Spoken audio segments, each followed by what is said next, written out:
But can you just say how much you did get to practice this week in terms of snaps, and then how comfortable did you feel going in?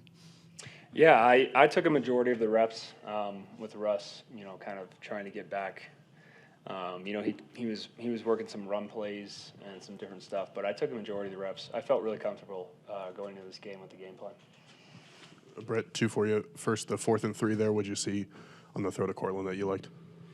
Yeah, I like a one-on-one matchup with Cortland with inside leverage press coverage, and that's kind of what we talked about, on the sideline. Is that was the look we were going to get, and that's a great opportunity to throw a go ball or possibly get a pass interference. So, did I put it in a perfect spot? Probably not, but at the end of the day, we got to find myself and our offense just have to find a way to make more plays. And then overall, how would you just kind of evaluate how you played today? Obviously, your first start in a couple of years. Yeah. I mean, the first half, I thought I was in a good rhythm. We were getting the ball out quick. I was able to take off and get their pass rush kind of frustrated a little bit. You could tell they were getting a little bit frustrated because I was getting the ball out quick and kind of moving around, and the run game was getting after them. Obviously, in the second half, it's just like, I thought we had some good plays called and we executed some good plays. We just came up a yard short a couple times. Like the first drive, we have a great shallow route run, to Cortland right there, and we don't get it. Comes up to 4th and 1, we got a punt. Same thing to Latavius. I can remember in the fourth quarter, I threw him a little check down right there on 3rd and 2. They went to a zone coverage, and we're short. So I don't know what the answer is. We got to find a way to be more detailed. And make plays. Yeah, kind of along those same lines. We ask Russ a question every week in Coach, but what do you think it is preventing you guys from getting into the end zone when you're moving the ball as effectively as you were at times?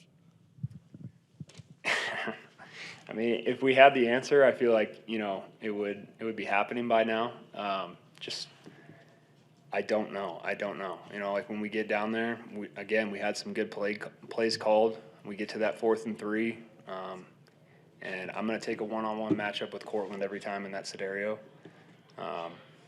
We had some good plays called.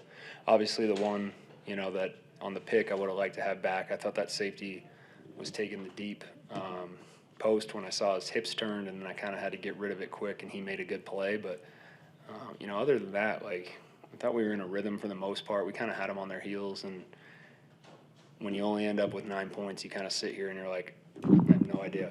So, Brett, I guess at 2-5, how much desperation is there to save this season?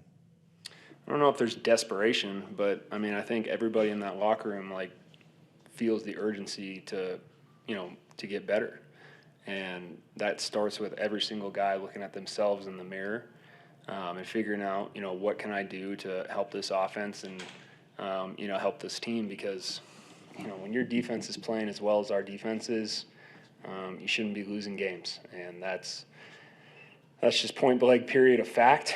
And we got to figure out what we can do to turn this thing around, because I still think we have a good team. But we got to figure out what are our best plays on offense. Everybody's got to be on the same page as far as what we're trying to do, how we're trying to attack defenses, and go into each week and have conviction in the plan. Brett, we saw Russ on the sideline with the headset. How helpful was he to you kind of today and in the couple days leading up to the game? Yeah, he was great. He was, Russ is always, positive. He's great to be around, a great leader. So he was awesome to have on the sideline. Okay, thank you very much, Brett. Thanks, guys.